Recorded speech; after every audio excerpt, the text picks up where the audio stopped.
Salut à tous, j'espère que vous allez bien. Aujourd'hui on se retrouve pour une nouvelle vidéo sur la chaîne et je vais vous parler de 5 Feet Apart écrit par Raquel Lippincott, publié aux éditions Albin Michel. Dans cette histoire nous allons suivre deux adolescents, Will et Stella, qui sont atteints de la mucoviscidose et on va voir qu'ils ont vécu leur maladie d'une manière différente chacun, puisque d'un côté on a Stella qui est toujours allée dans le même hôpital depuis sa naissance pour gérer sa maladie, tandis que Will est promené d'hôpital en hôpital par sa mère qui est très riche et qui veut que son fils guérisse par tous les moyens. Donc elle va dans les hôpitaux les plus chers pour voir les médecins les plus chers, mais rien n'y fait. On a du coup deux patients de la mucoviscidose qui sont plutôt différents, puisqu'on a Stella qui a une mucoviscidose plutôt classique et qui attend un jour d'avoir une greffe des poumons. Même si il faut savoir, et que j'ai découvert dans ce bouquin, que la greffe des poumons ne permet pas aux patients de la mucoviscidose d'être guéris à vie, c'est-à-dire que on va mieux vivre pendant plusieurs années, pendant 5 ans d'après ce qui est marqué dans le bouquin, mais au bout de 5 ans, je crois qu'il faut une deuxième greffe, etc. pour continuer à bien vivre. Voilà, c'est pas parce que vous avez une greffe des poumons que tout va aller bien après et que vous êtes guéri à vie. Et de l'autre côté, on a Will qui a une mucoviscidose un petit peu plus particulière, puisqu'apparemment il n'y a aucun traitement qui fonctionne sur lui et que même si lui il a une greffe des poumons, rien ne changera à sa maladie. Donc c'est assez tragique, puisqu'on a un côté un personnage qui sait qu'il est condamné et qui va mourir un jour, tandis que l'autre, elle a toujours l'espoir d'avoir une greffe des poumons, aller mieux et se dire que peut-être qu'elle a encore plein de choses à vivre et plusieurs années devant elle. Et du coup, bien sûr, comme vous pouvez le penser, ce sont deux personnages qui vont se retrouver du coup dans le même hôpital à un moment donné de leur vie. Ils vont pas pouvoir se saquer au début, et puis au fur et à mesure des choses, ils vont apprendre à se découvrir et à se connaître, et il va se passer certaines choses. Je n'irai pas plus loin concernant ce bouquin. Si ça vous tente, je vous invite chaudement à découvrir cette histoire que j'ai fortement appréciée. Pourquoi j'ai apprécié cette histoire? Et bien tout simplement parce qu'elle traite de la maladie de la mucoviscidose.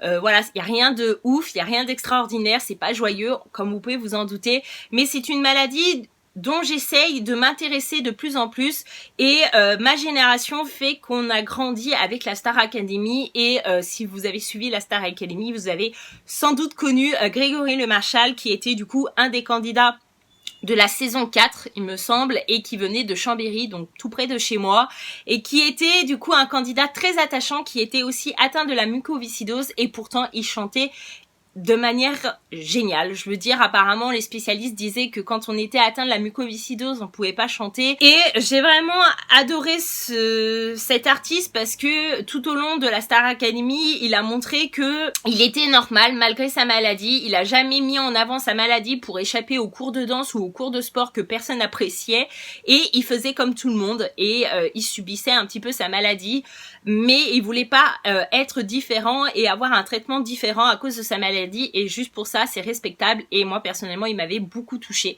C'est un artiste que j'ai écouté et que j'écoute encore aujourd'hui, et que je trouve triste qu'il n'y ait aucune greffe des poumons qui soit arrivée à temps pour le sauver. Et voilà, je pourrais en parler pendant des heures et des heures, mais c'est vraiment une maladie qui m'intéresse énormément, parce que je trouve qu'en 2019, je trouve ça dingue que cette maladie, il n'y a rien pour la combattre. On n'a pas trouvé de traitement pour arriver à la stopper, et du coup c'est vrai que j'essaye de m'intéresser et de me documenter sur cette maladie. Donc voilà pourquoi déjà cette histoire m'intéressait fortement.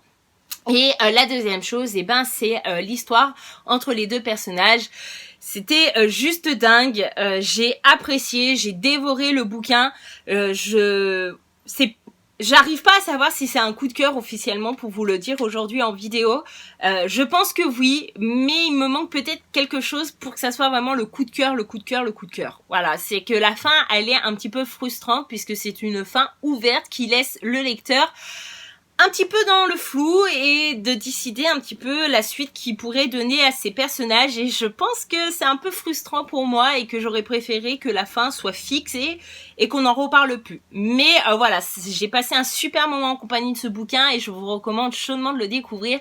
En tout cas, je voulais le lire tout simplement parce que j'avais découvert la bande d'annonce du film sur YouTube, puisqu'il y a un film qui a été adapté par rapport à ce bouquin et j'avais adoré la bande d'annonce, ça m'avait fait penser à Avant toi ou à Nos étoiles contraires qui avaient été des gros coups de cœur, que ça soit livre ou film, et du coup j'ai ressenti les mêmes choses en voyant cette bande d'annonce et je m'étais dit il faut absolument que je lise le bouquin avant d'aller voir le film au ciné.